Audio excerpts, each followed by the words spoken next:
Welcome to the Transformation Institute's podcast. This podcast will break down what real change is and how we think is instrumental to that change. In a society that often looks sideways at individuals telling us how to think, we will reveal and expose a barrage of thought manipulations and mind programming being imposed upon us unaware daily. Each week, we'll explore the awareness, strategies, tools, and mindsets needed to recognize, survive, and thrive amidst change. We'll feature insightful interviews and conversations with knowledgeable individuals and share inspiring stories of average people who have navigated their journeys of transformation and sharing their hard-won wisdom and practical advice. Whether you're seeking a shift in career, relationships, or personal well-being, this podcast is your guide to unlocking your full potential and embracing the exciting possibilities that lie ahead. Join us as we embark on this transformative journey together. Here's our host, Omari, Jahi. Hey, welcome everybody to the Transformation Institute podcast for change. I'm your host, DJ. Well, I am a DJ, y'all see, based on my sign back there. But I'm Omari Jahi, the host of this great transformative podcast. And today we have a special guest that's going to be coming in around 8:30. Because what we're going to be discussing today is based on we got some people on that's checked in. Let's see who we got. Miss Yolanda. Hey, good evening, Miss Yolanda. Welcome. But we're going to be talking about unresolved emotional pain. People are in pain. People are going through some things in their life, and we're not really. We're just left alone to deal with it. You know, if you go to the doctor gonna give you some pills or some medication to try to make you some Xanax or whatever that stuff that they give people to try to deal with it. But solving the problem has never been something that people do. This is what we want to deal with today. We want to talk about solving what can be done to solve this challenge. And we have an expert that's going to come in around 8:30 that's going to give us some insight. But before he does come in, I want to introduce you to our co-host. First, we have my cousin. Put your hands together for Miss Brenda Robinson. Hey, put your hands together for her. Hey, Brenda. Hi, hey. And next, coming up, put your hands together for Miss Vanessa Rogers. Yes, put your hands together for her. Yeah. Hi, Vanessa.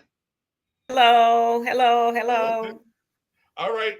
Last but not least, my main man. Put your hands together for Mr. William Birch. Yeah. Hi, William. What's up, Will? Hey, everybody. In the building. Hey, man, I'm glad everybody was able to make it this evening. You know, I hope everybody's week has been peaceful and blessed. I've been stressed out. I ain't gonna lie. You know, I need some help for real. And I'm glad, you know, it's really ironic.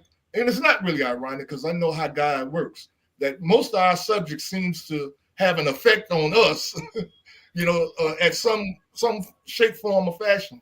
Like this talking about emotional pain. You know, I've experienced emotional pain. I'm sure all of us have.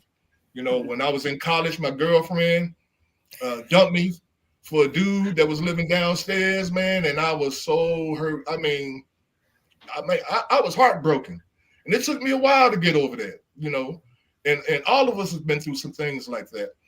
But first thing I want to do is I want to play this video that I have that deals with, I want to play this video real quick that kind of tells you about this process. Because remember, I'm talking about solutions now, you know, and I'm not saying that this is the only solution. I'm saying it is something that we can use in order to help the challenges that we're facing personally, in our communities, in our families. You know, we can use this tool in order to help ourselves be better. Now, take some notes so y'all, because I know y'all gonna have questions after this. And if anybody that's online has any questions, make sure you put it in the comments. We'll definitely put them on for you. So and answer them. Like we did Miss Yolanda. Miss Yolanda said good morning or good evening and everything, and we're saying good evening to Miss Yolanda. So here's this video. All right, here we go.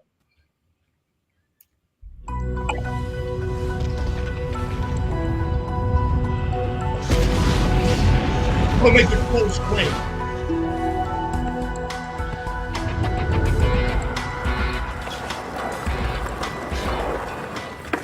The number of ways you can receive an engram are almost infinite. But all engrams fall into just 3 basic types. Let's take a look at each one of them and see the different ways in which they aberrate you. The first type of engram is called a contra-survival engram. See the different ways in which... I'm gonna pause it real quick because I know many of y'all are probably asking the question, what the heck is an engram? I just wrote that down on my paper. Engram with a question mark. Like, all righty then. Okay. Right. Okay. Well, what they're saying medically is that we have 2 types of minds, an active mind, and our active mind is the thing that we use to calculate, we think, and all those things. The reactive mind is the other part of your mind that goes into effect whenever we feel pain or are in a situation where it's a life and death type of situation, almost like, how your circuit breakers work in your house. If it gets overloaded, the circuit breaker will cut it off before it overloads and catch on fire and burns up your house or something like that. So the circuit breaker cuts the circuit off. You know what I'm saying? And that's what the reactive mind does. It cuts once, like say you get hit by a car. The active mind, the mind that you use to calculate and think, it shuts down simply because the stress of the accident is so much that it doesn't want you to go into shock or anything like that. So then the active mind takes over and it records everything that goes on during your unconsciousness or the time that you are out.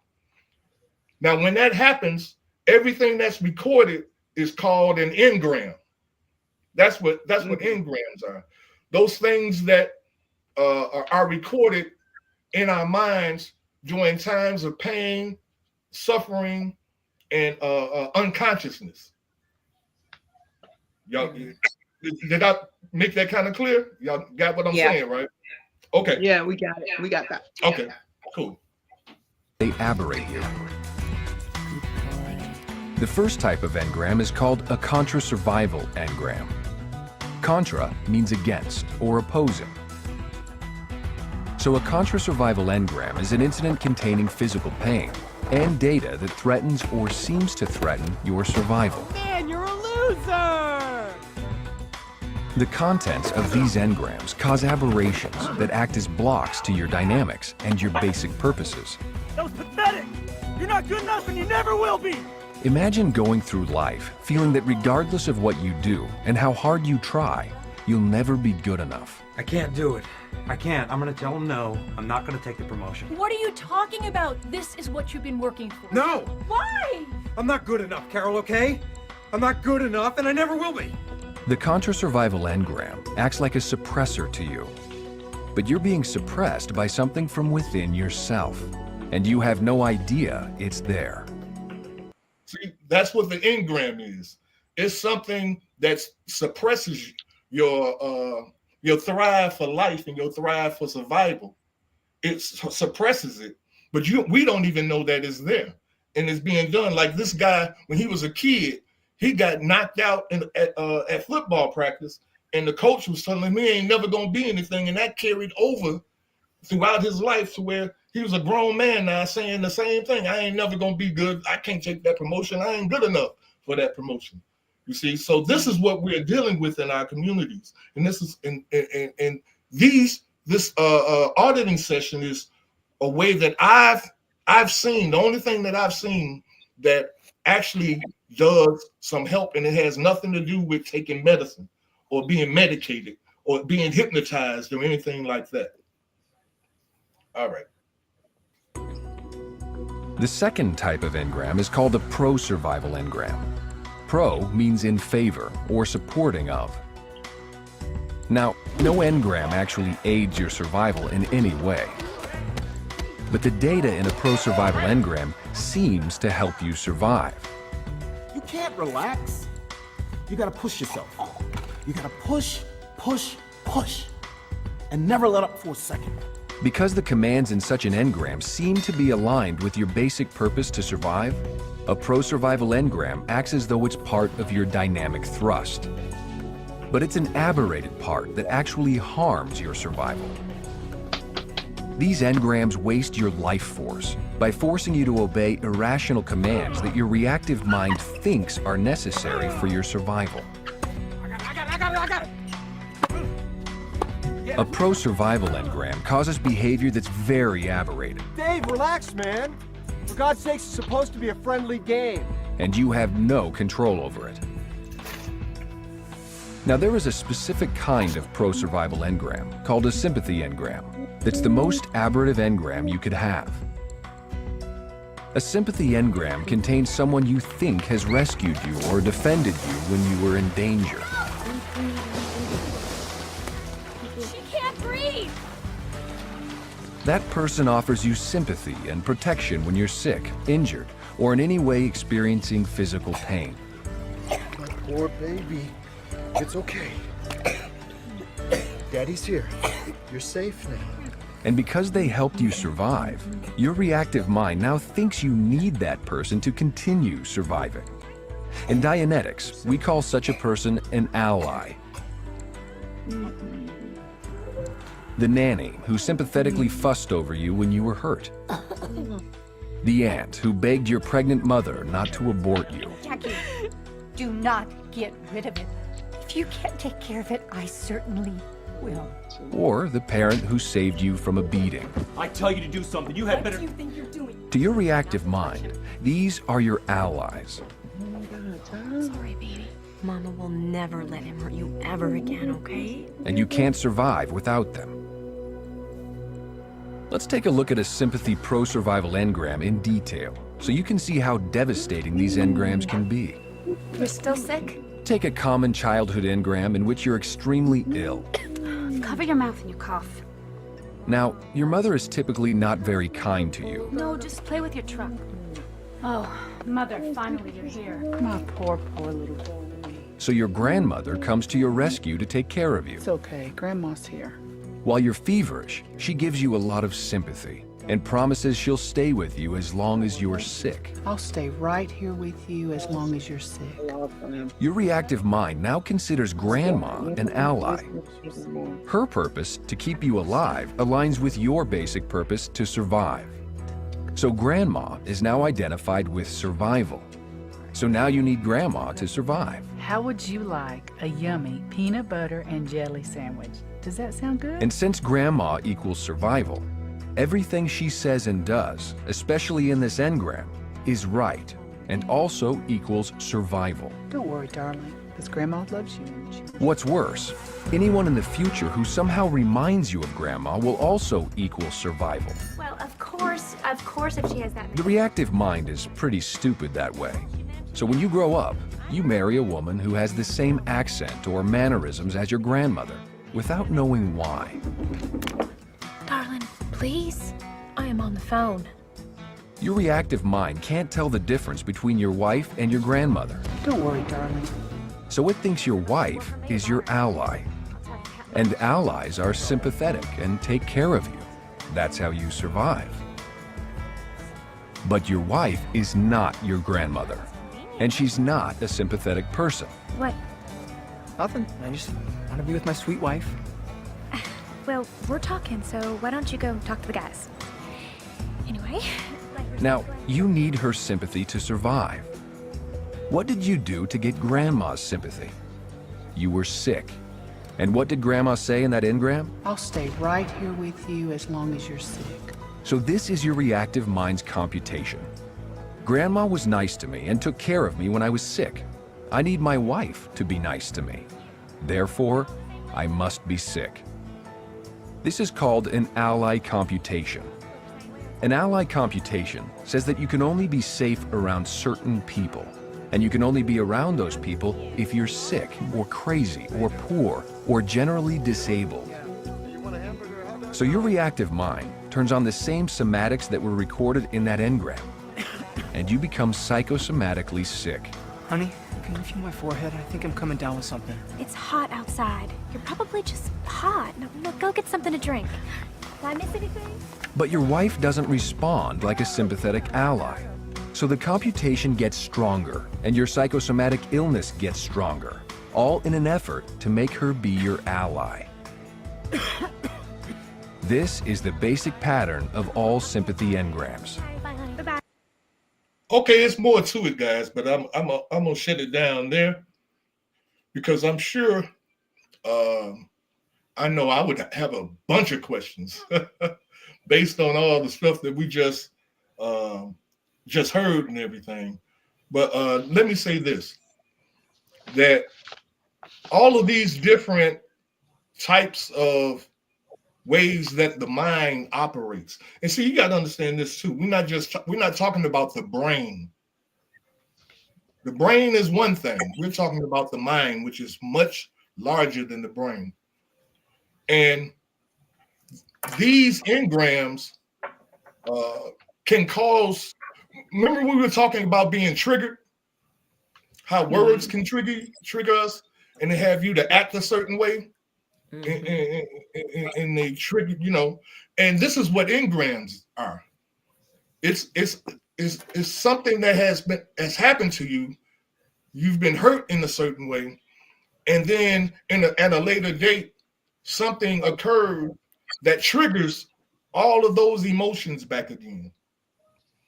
Now, this auditing process that I'm talking about helps you to eradicate those engrams, whereas what happened to you won't have a triggering effect anymore. It'll just be a memory. If I think about my mother that passed, I won't just break down and get depressed and start crying again. It's a memory that I may say, man, I really missed mother's laugh. It'll be something happy about a memory about your mom's, and it won't be just about well, she left me alone and I didn't get a chance to say goodbye and, and things of that nature. So what do you guys, I see you got something, Will. Come on with it. Oh, no. I kind of look at it like it's like an affirmation for bodies, for the body, when you talk about all the different effects that the engrams have on the brain or the body, kind of like different affirmations, if you will. Yeah, I mean, it has. See, and I understand it's kind of scientific, and this is why it's hard, because I hate science. I'm gonna be honest with you. I failed science in school on all levels, and so it has to be explained in a way that we can understand it and that we can see it in our mind. And so that's why I'm bringing this guy on. So he can probably explain it a lot better than I can. But I believe that this is something that we can use and we can promote in order to help to begin changing some things like we are talking about, changing the way we're thinking, changing. It ain't just going to happen by osmosis. Something has to be done in order for us to start thinking better, feeling better, acting better. Something has to be done. What do you ladies think? Well, I was thinking that the video was real long, and I'm sure. I was thinking that for us to help some people that we should have been talking about the stuff. And I understand the engrams. I'm glad that we got us a new word to call some stuff. I don't know if we'll call it that for real, but we know what engrams are. But I think that people would like to hear what type of emotional things from us here, talking emotional baggage that we've taken with us. Yeah, some of us we don't think about it until somebody brings it up. You know, somebody mentions something. You know, we think we're good. We walking around, we good. So what? I'm mad at so and so. So what? I'm not talking to so and so. You know what I'm saying? I'm good. I'm all right. I'm cool. But and then we start talking about it, and we find out we got some stuff that we probably do need to talk to someone else about. Maybe we're not really good. So that's what I think. Okay. Well, as for me, I would definitely like to be able to view that whole video on my own time so I could get more in depth of what the engrams are. They sound like they go hand in hand with the traditional route that we usually go. So I'm just interested to see if there's like some significant difference between like the auditing process as well as versus the counseling process that we, tend to be more familiar with. Now, I've never had counseling. Have any of you guys ever went through counseling? No, I talk about it all the time. Oh, well, yeah. I go to talk about that I should go. Yes, I get. Oh, okay. So do you feel that it's helped you? You feel that that's a oh, most definitely. That's something to do? You've known me 20 years. Do you think it's helped me? See, that's why I asked you. Okay, well, I'm not. That's why I asked you. Do you think it helped you? Don't let's not get personal. Let's go ahead. Right. No, I do. I'm a big person. When it comes to counseling, I support counseling, and I'm always pushing for people to go to counseling.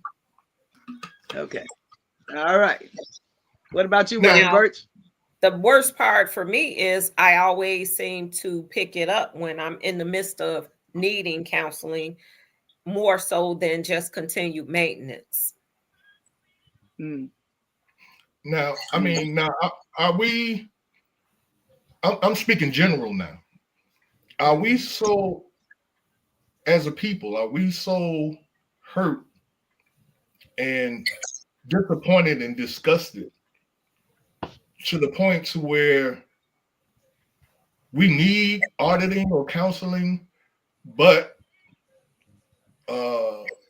it's not a popular thing? So almost like how you guys say men are dealing with doctors, we suck it up and we just keep it moving, and we don't even do any research. We don't look into counseling.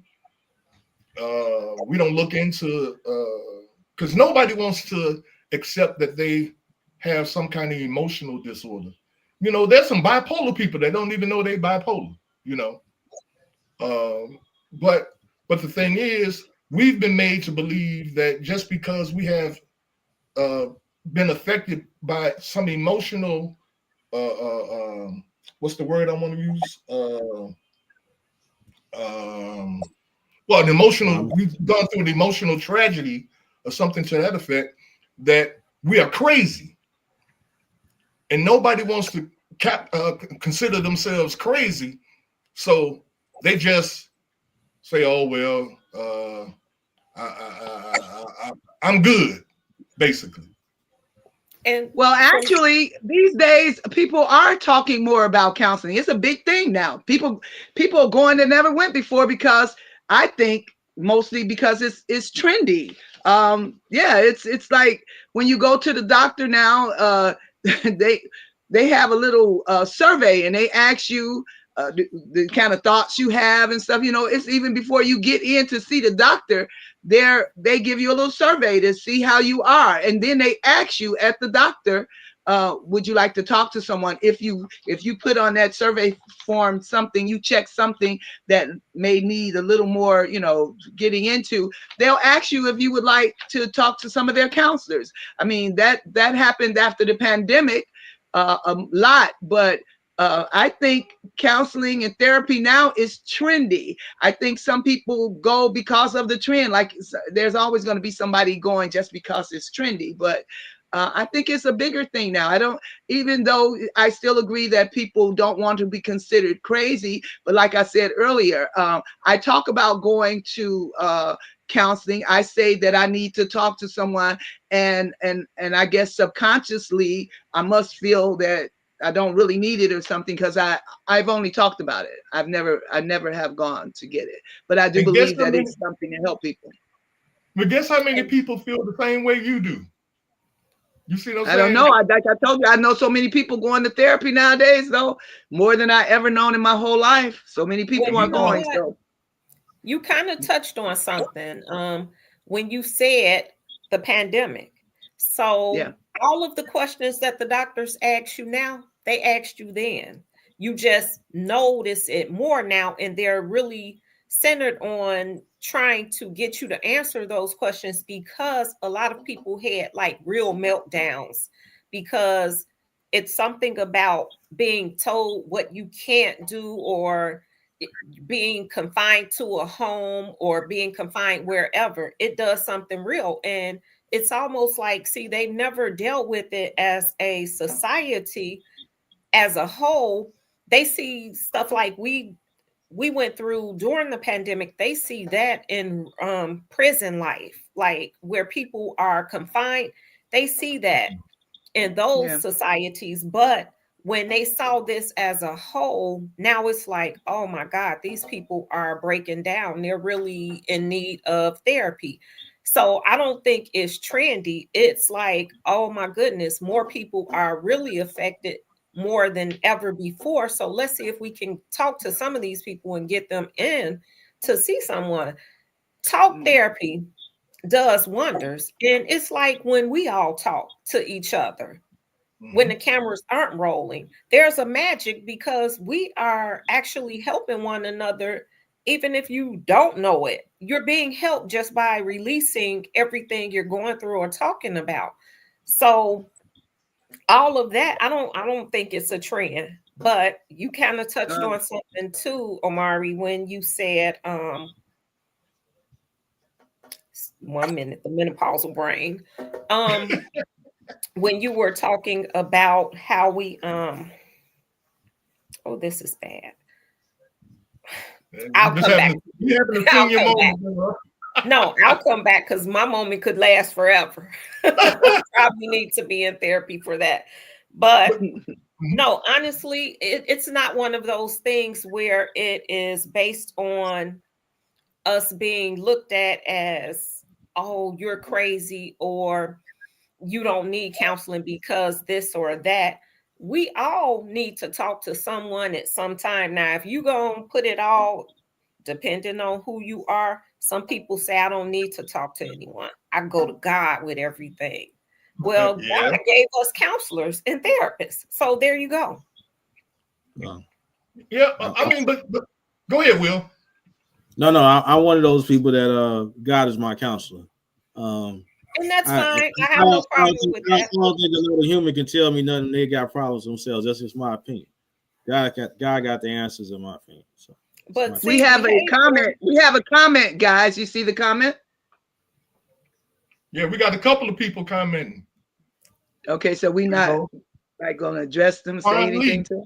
Oh, from Barcelona, Spain. Hello. Yeah. Hi, Fawn. Yeah, it says if engrams stem from past experiences and are stored only in our subconscious mind, how do we eradicate them if we don't even know that they exist? Sending love from Barcelona. Hey, that's a great question. And that's a great question, because most of our issues stem from childhood traumas or young adult traumas, and we process all of that and take it into the future. So maybe this is a good time to get the professional for engrams on the call. Oh yeah, he got a few more. He probably be coming on the next couple of minutes. I told him to come on around 8:30. But in answer to Fawn's question, you know, when you have something, it's almost like this. Have you ever seen these shows where they hypnotize people? They had a little watch or whatever, and they hypnotize them. And then they may give them a command or something while they're under hypnosis. You know, he'll say something. The guy might say something like, "When I touch my tie, you will take off your coat. When I release my tie, you'll put your coat back on." Right? And so he brings the person out of that. Oh, he just made it on. So I'm gonna bring him on in a minute after I finish this thought. Okay. The guy has no knowledge as to why, whenever this guy touches his tie, why he's taking his coat off. He'll make an excuse to justify it in his own mind. He'll say, "Oh, it's hot in here," and he'll take his coat off. But then when the guy releases his tie, he'll put his coat back on. See, this is what engrams do. And that may be, I'm sorry, go ahead. And this is why the auditing process has to be in place in order for us to understand that there is a way to clear ourselves from this type of situation. And let me bring our guest on real quick. All right, hey, introduce yourself. Let everybody know who you are. Hi, hello everyone. My name is Neno, and I was invited here today to give a little, information on the subject of Dianetics. This book right here by Mr. L. Ron Hubbard. And my understanding is that, from what I could gather here, piggyback on what he was saying, talking about a little bit about the reactive mind, engrams, and how that has an effect upon the individual, and ultimately, from what I heard, like there's a route, right, as far as to, in a sense, to not be a quote unquote puppet to this reactive mind where I'm just reacting up like almost like in a stimulus response, so I can actually be in control and not be having so many like irrational behaviors and etc. So a little bit about myself. Obviously I work at the Church of Scientology here in Chicago, and I help introduce people to Dianetics in Scientology, and I help a person, with that regards. So any additional questions for me, Reverend? Yeah, well, what we were discussing was how, I guess one of our guests had raised the question, and we were kind of commenting on that. He was saying how if engrams, are stem from our past experiences and are stored in our subconscious mind, how can we eradicate them if we don't even know that they exist or if they're there? Can you kind of touch on that? Of course. So a couple of things, right? I'm going to define some terms, and one of them is the reactive mind, right? The ideal scenario, obviously, you may go to Dianetics.org. There is a video that gives you the visualization of how that occurs. But the definition of the reactive mind, right, is, let me pull it up here,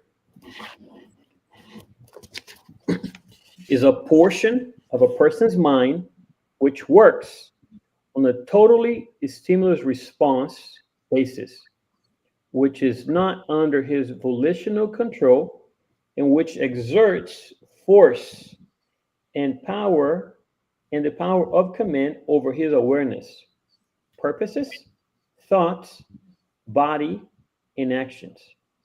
Storing this reactive mind is the engrams, right? Which here is that is the single source of aberration and psychosomatic ills. So here we have. Can you break that down in simple language, man? Of course. please, all those words, man. You got me at Dianetics. I still sitting here with Dianetics and a question mark. Can you break that down so I can understand it? Because my mind, this engram is, not working right now. Totally. So I'm going to pull it up here. There is the definition of the word in itself. It's dia, which is through, I'm going to pull it up here, Dianetics, because there's a definition. So when you take a look at it, right, Dianetics. Okay, here it is. And then it, 1 second.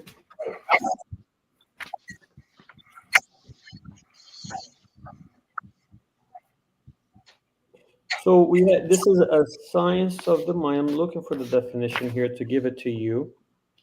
It's basically what the mind is doing to the body, right? So that is the definition of it. So Dianetics, that's what it is.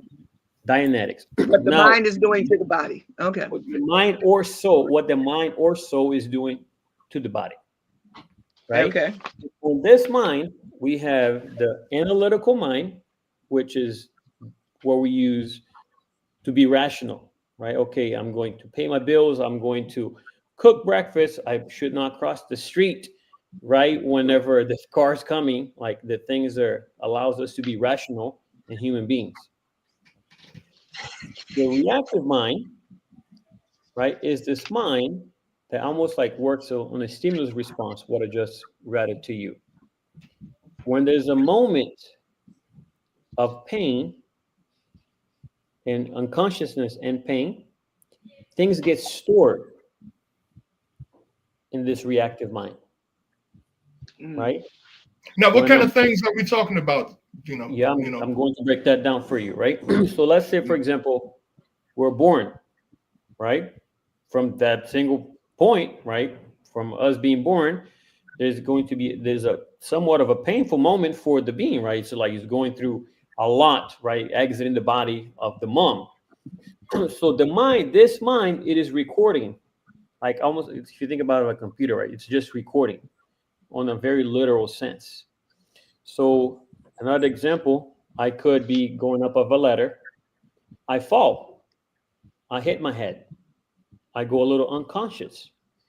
My mind, it is going to be recording everything that's going on, sounds, temperature, noises, anything, right? Could be a car honking, could be dog barking, could be my mom saying, "Oh my God, what happened?" When you shouldn't gun up. And what the Reverend was saying earlier, right? So this moment now, I have a moment of pain that where I was unconscious as well. So when my analytical, we have the analytical mind and the reactive mind, right? When my awareness has diminished, either because I could be tired or upset or a number of reasons, right? And then I have the outside environment approximate all of these different things that happen in this moment of pain where I was unaware and unconscious. It is going to cause me to react as if I was in that moment when the engram occurred. I fell from the ladder. I hear the car honking, right? I'm a little bit tired. And my mom could have said, "You should go lay down."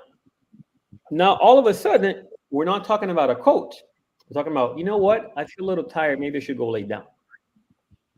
Because it is the command in itself that occurs. Right. It's like Nino, I was saying earlier, it's like we get triggered.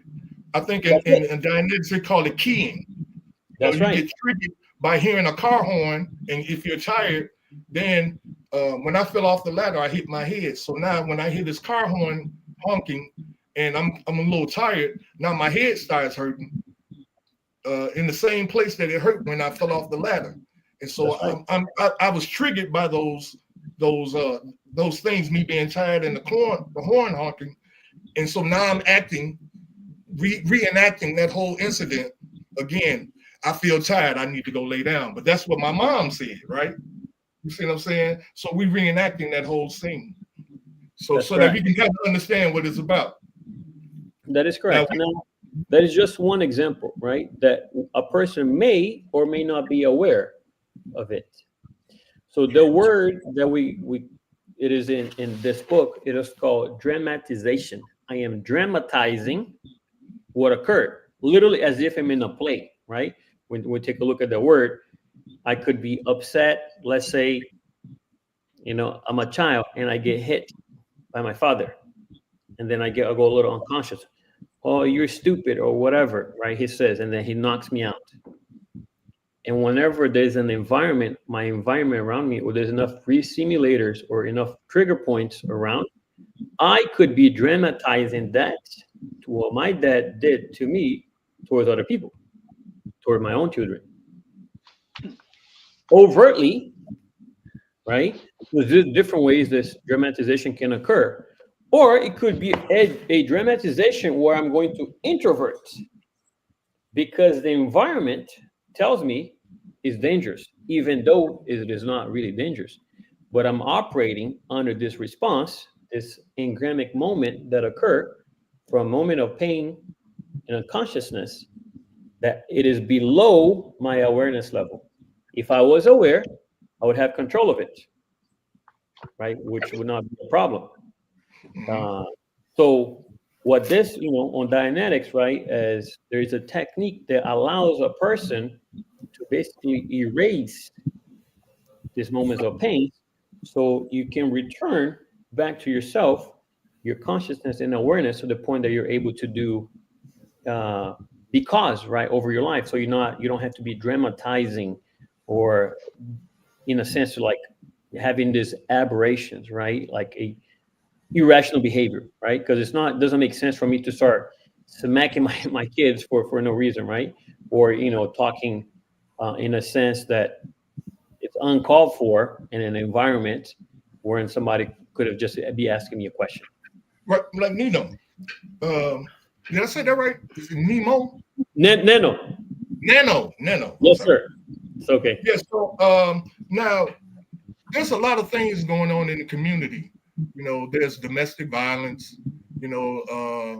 There's robberies, murders. There's all kind of things going on. Sex trafficking. I mean, there's so much stuff going on. Sure. Can any of these things be attributed to engrams? So I'm going to give you a general answer, right? Which is yes, right? When you take a look at a person's behavior and you see something to not be rational, it doesn't make sense. There must be a reason behind, right? Now, if it's funny enough, right? There's this quote that comes to my mind that a reporter asked Mother Teresa, "What can we do to promote world peace?" And she said, "Go home and love your family." And funny enough, right? Like when we take a look at, how are these individuals doing from an emotional standpoint in their own lives, right?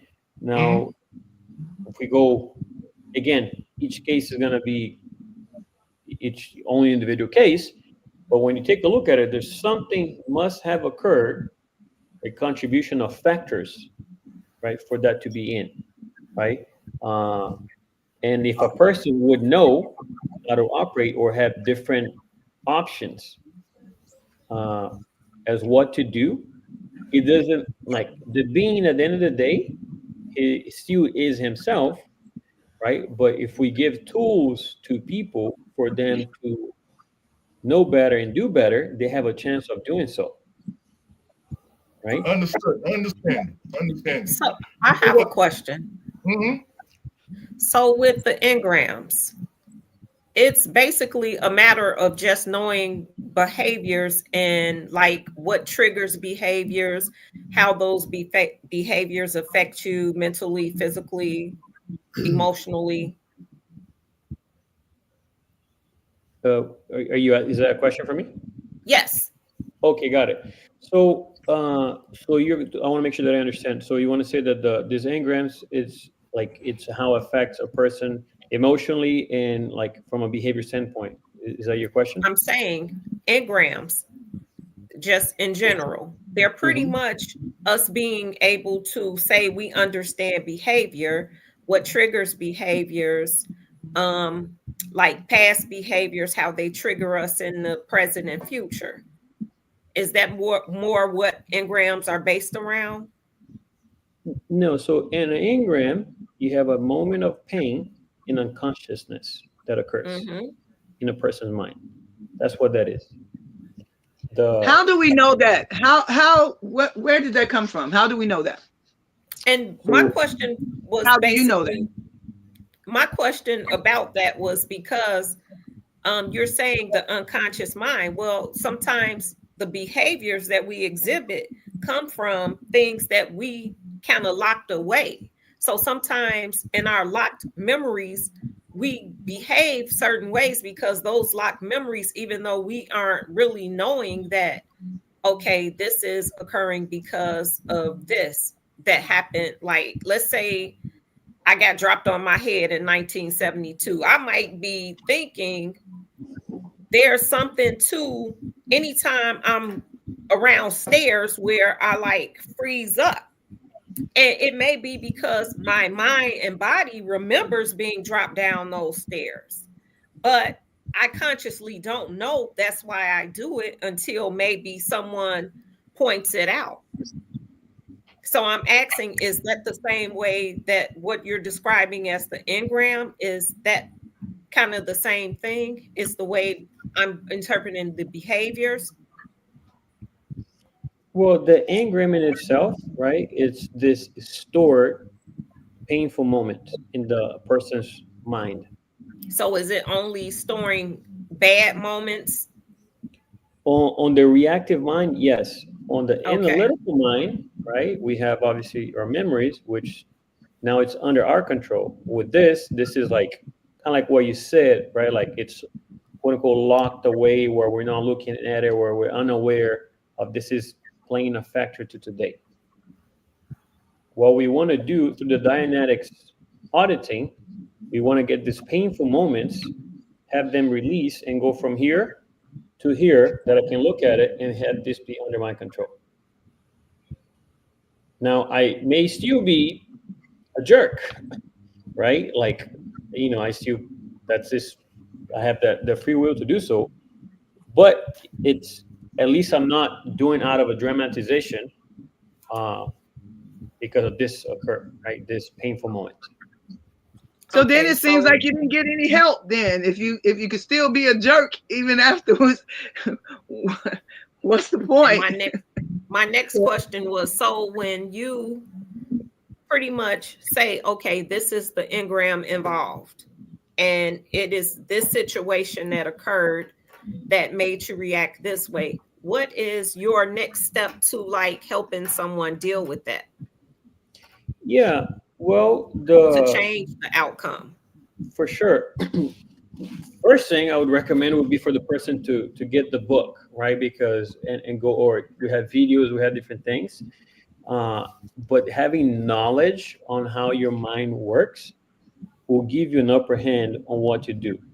On the book itself, it describes the procedure of what to do to erase those painful moments for the individual. Okay, so that goes back to me knowing behaviors and understanding them then.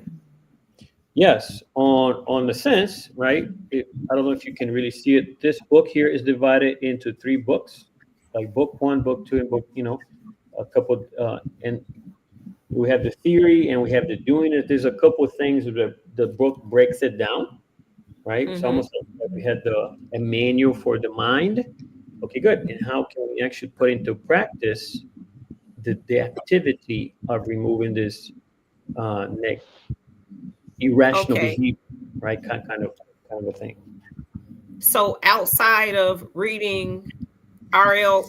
Ron Hubbard's book, is there another way that you, let's say someone comes to see you and you're dealing with them on engrams, are you picking up the book saying, let's read this book? Or are you actually diving in, helping them outside of saying, read the book? Yeah. So one of the things that can be done, right, it's because to help a person understand what's going on with his mind, will automatically put him on to be more cause over what's happening, right? Let's say if he's going to come in for auditing, for example, there are a couple of videos that I would show to this individual to help him understand first what's happening with his mind, two, some of his behavior, and three, what is going to occur on the auditing procedure, right? Because it's not just me, which or the person, the auditor, doing something for the individual. The individual has to be there pitching as well, right? So it's not. It's almost like Okay, I'm sorry. What do you mean by that? Pitching. meaning, if I'm going to use an analogy, right? If let's say this is a book about working out, going to the gym. Okay, here's the theory of what needs to be done. Good, and then good. We is the doing this, and then I still have to lift the weights, right? I could have a trainer helping me. Good, this is what you're going to be doing. I'm going to be helping you, but at the end of the day, right, I still have to do something to be able to remove those irrational behaviors, and that will be done along with the auditor. It's not so much where I'm doing something and a person doesn't have any say in the matter. They got to be there along with it. Now, the more they understand, the better, the faster things can occur. So to answer your question, somebody came in there to help, there would be some level of introduction for them to what Dynamics is. And then if they want, then some auditing would be done. If I can, so can you tell me? Hold on, real quick, Vanessa, real quick. Let me explain to you what the auditing process is, and I think real quick, and then I think you will kind of get a better picture of what he's saying. Now, the auditing process is based on the individual being asked to go into their mind and find a moment in time where they experience pain and emotional pain or physical pain. When that person finds, let's say I go back in my mind and say, I remember when I fell off my bike when I was 7 years old.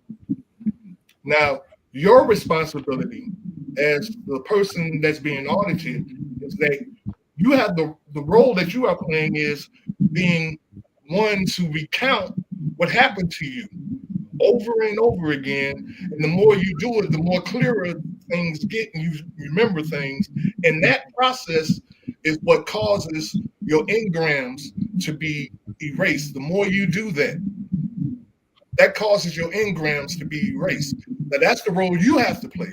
The role that the auditor plays is that they help you to stay on track and stay on point. Make sure, like when you get to a point where it seems like you don't see or don't remember anything else, they'll say something to the effect of, okay, well, start at the beginning and recount everything that you can remember. And just keep doing that over and over again. And that process is what erases and diminishes the engram, if that can give you a little more clarity. Okay, so it's almost parallel to traditional therapy then. The auditor is pretty much like the behavior therapist. Not really, because to be honest with you, a therapist talks more about let's say you say something to the effect of, when I was young, my mother used to beat me a lot and I really didn't care about that. And then the therapist might say, well, how did that make you feel? And then you go and you talk about how it made you feel. And then the therapist might say, well, what about your father? Auditing is not like that. They don't. I think it depends on the therapist. All therapists don't follow the same traditional outline. Okay. I don't know. I've never had therapy. I'm just trying to see, because it almost sounds like it's almost the same. And I'm trying to see if there is a difference, and if so, what the big difference is. That's what I keep asking. Like, how does auditing differ from therapy, and how is it similar to therapy? Like, because a lot of things that are being said sounds like they go hand in hand. They may be similar. I've never been had therapy, it would have to be a person that had therapy to get audited, to be able to sit here and say, well, there's some similarities in it, or there's nothing similar at all. That person would have to make that conclusion, because I've never been in therapy. I don't think any of you guys have ever been to therapy. But Vanessa has. Vanessa well, I have. Yeah, Right. no, that's what I'm saying. It sounds almost similar. But she's never been audited, so she can't really say whether they're the same or not. You see what I'm saying? That's why I'm asking, because what you're saying about auditing almost sounds similar to just regular behavioral therapy. That's why I'm asking. Ms. Fawn asks, does Scientologists believe in therapy or God? So when you take a look at that in itself, right, when we're trying to improve, that in a sense is therapeutic, right? If we're like looking for ways to improve ourselves, either through proper knowledge, changing perhaps the environment, doing things that's going to uplift us as the individual, or auditing. Now the word auditor, going back to what the Reverend was saying, means one who listens, right? Like, I'm not necessarily going to be talking, besides having this uniform technique to address the mind, right? Knowing that I'm going to get a result every time that I do apply this technology, right, for the mind. So the short answer, obviously, yes, right, therapy. But the real question is, do all therapies work? Right? That's more of the proper question to be asking. So you do believe in therapy? So therapy, it's yes, right? Beg your pardon? That it will be yes. Oh, okay. Well, we thank you for being I don't know if we got. We're out of time, guys. Yeah, we're out of time. Someone else had a question that was on the monitor. It was nice. I was trying to go back to it. I can't find it. Oh, I don't know. It was someone before Fawn. Oh, I think I know. Okay, it's the question. You talking about this person here? No, that wasn't a question. No, it was right before Camille's response. Yes, Miss Bonbon 310. Can you see that? Yeah, I see it. So it sounds like no. Can you see what Miss Bonbon said? And if so, could you respond to it?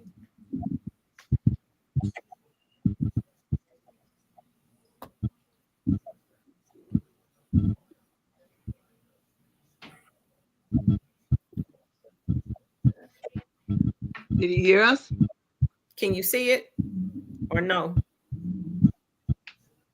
You know, is that a question for me? Yes. Oh, I was asking, could you respond to her? Which person? Miss Bonbon 310. Sounds like shadows, parts of ourselves that we repress, deny, or ignore, and that are often considered undesirable or unacceptable. She was saying that's what the whole thing with the engram sound like. Well, that's a analogy, right, that can be described. So if you think about a person who has multiple personalities, right, would, in a sense, if you take a look at you, the individual, and I'm not being myself, it could be shadows of that. That could be an analogy that could be describing this. And the more that I'm trying to deny or obviously ignore something about it, can be a problem, right? And we also have a saying here that which we can confront, we can handle it.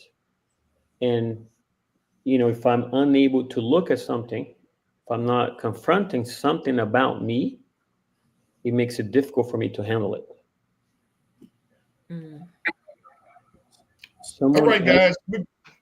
We thank you for being on, man. We're gonna probably have a part 2 to this, and maybe we invite you guys to come back on so that we can get a clearer picture of what we're dealing with here. But we thank you for being on, and we really appreciate your input. Okay. Very good. All right. All right. Take care. All right, guys. We need to try to get a closing thought on this now. What are we thinking? Now I'll tell you what I'm telling you what I think. It's hard to have a conversation. It's hard to talk about anything that you don't understand. You know, and this is very much so something that I didn't even understand. Like he said, I had to read the book. When I read the book, I got more clarity about it. And when I watched the videos, I even got more clarity about it. You know, because again, there's so much information in there. Whereas in the words that they use, if you don't know what those words mean, then you just sitting here and everything is flying over your head. You know, you don't know what the heck is going on. But I tried to make it as clear as I could based on my understanding of it. You know, it's like being hypnotized. You are being forced to act a certain way, and you don't even know you're being forced to do that. This is what we're trying to get rid of. And this is what I'm saying, that most people are experiencing this. Most people that are, I mean, all of us, I have to like this. Every last one of us on this planet is aberrated and have engrams to some point or degree. Now, whether we know what they are, we know, like I didn't know I had a challenge with my mother. I didn't know that until I got audited. I went to a seminar and got audited and discovered that through the auditing that's important. But before that, I had no clue. I thought I was fine. I'm straight. And so, again, this is why we have to really look into this thing. We have to research it. We can't just cast it off because we don't understand it. And I'm not saying that you guys are. I'm not saying that. I'm speaking of us as a people, period. We cast things off that we don't understand. Put it to the side, we brush it under the rug, or whatever. And so I think this is something that needs to be looked into. I'm not saying that maybe we might have enough to know about it until it can be explained better. I thought this guy, well, to be honest with you, the guy that I asked to come on is the guy that taught me. And I know he knows what he's talking about. He got this guy. I don't know who this guy was. And he had him come on because he couldn't think. The guy, I know more than him. Yeah. And so he wasn't the best person to help us to understand this, what we're dealing with. So we're gonna close out, but when we go off screen, we're gonna have a small little conversation, you know, like we always do. We got a small little conversation, and hopefully we'll get a little clarity out of that, you know, because we don't really get warmed up until it's over. So, any closing words? Any closing thoughts? Brenda, what you thinking?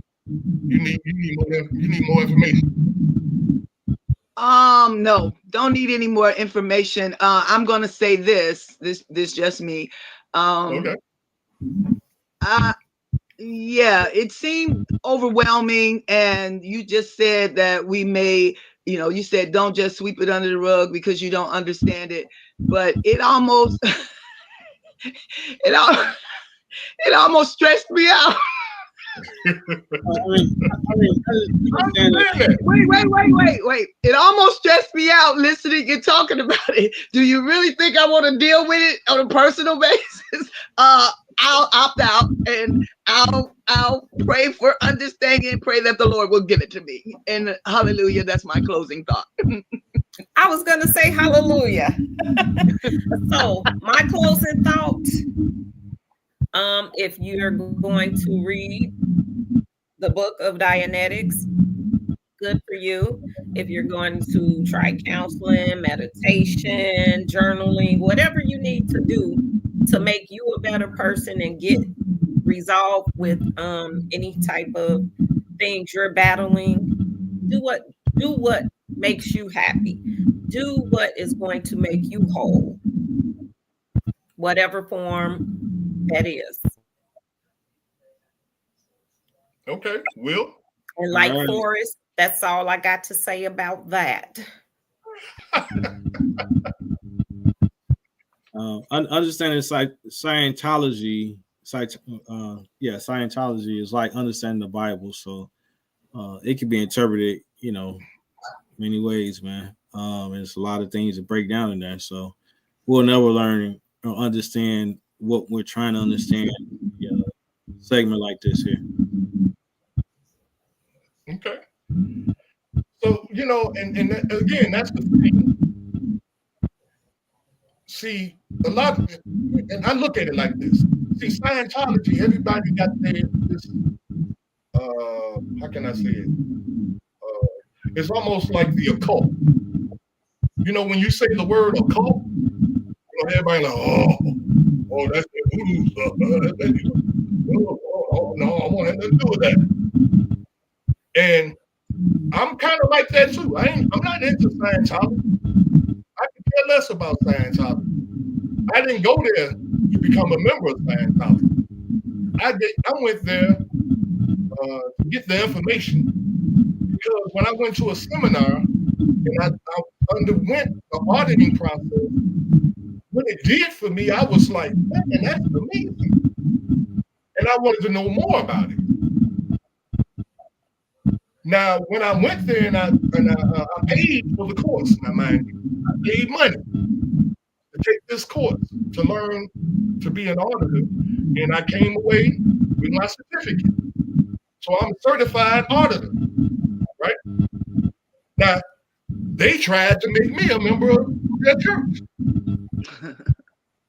And I told them, Are we still on air? Yeah. We are. Let me close out. We'll talk about this. Okay. Let me close out. Thank you guys for being here. I'm sorry that things weren't as clear as they should have been, could have been. But we're gonna work on that, because we really need to get this emotional pain thing down. The things that cause us to act the ways that we do, and we don't even know why we act this way. And we got to get that under control. So I thank you all for listening. Thank you all for being here. Thank you all for your comments that you guys put on the ticker down there. We thank you for all you've done. And until next Thursday, we look to see you back here again, 8 o'clock. We're going to be here with another topic to discuss. And until next week, we're constantly thinking for change. Till next week, y'all. Peace. We out of here. All right. Thanks for supporting our podcast. We look forward to seeing you next Saturday. Until then, strive for a peaceful mind. Your activity will reflect that peace.